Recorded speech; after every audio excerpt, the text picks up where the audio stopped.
هیڅ ذاتي غرض مې نشته په نظر کې که څوک وایي زه پې هر رنګ قسم خورم. هیڅ ذاتي غرض مې نشته په نظر کې که څوک وایي زه پې هر رنګ قسم خورم. ما خوړلې د پښتو د سره نه ده، ځکه خورم نو همیشه د پښتو غم خورم. سلامونه ملګرو، ستاسو ملګری نیازک خان یم او دغه شعرونه د استاد ډاکټر خالق زیار دي او راغلی اوس ادراج ولته د ډاکټر خالق زیار صاحب مزار له او په څو ساعتونو کې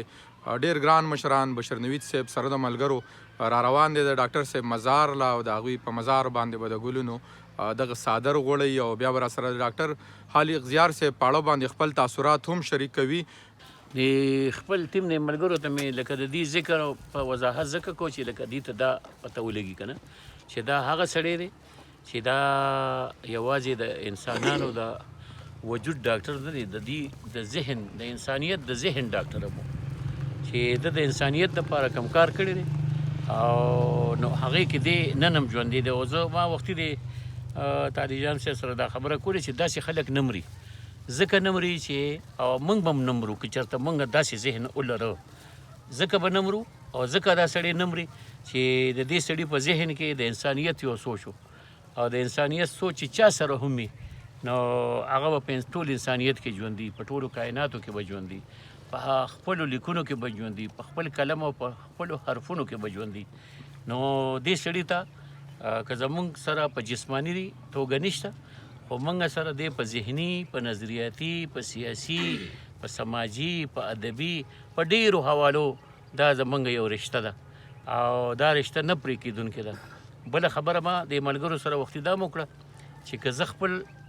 رور سره پیدا شوی یم هغې کې زما هېڅ کمال نشته،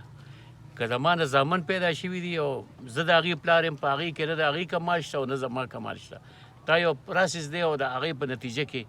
لکه یو بل سره د وینې رشتې پیدا کېږي. خو دا رشته ما ته د هغه ټولو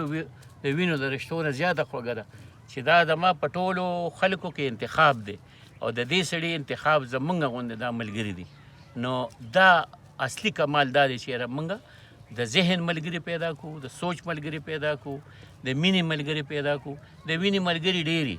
وینه به لکه د ګروپ چې د چا بي پازیټیو دی، اے پازیټیو هغه به بل چا نه راوالي، د بل چا نه به راوالي. خو داسې سوچ چې کوم دی نو هغه په انتخاب باندې کېږي. دې سړي زموږ انتخاب کړی او موږ د دې انتخاب کړی دی او دغسې باید چې زموږ ملګري موږ د یو بل انتخاب وکړو، موږ یو بل سره لړ شو په دغه سوچ کې، په دغه فکر کې، په دغه نظر کې، په دغه نظریه کې، په دغه تګلاره کې. نو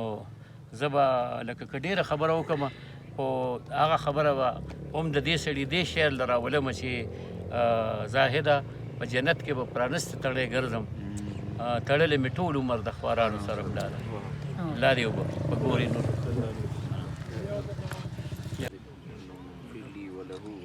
برکات په موږ کې دا کار زموږ نه والي چې څه ذهن او څه سوچ او څه فکر او څه نظریه او چې دا زموږ نه والي.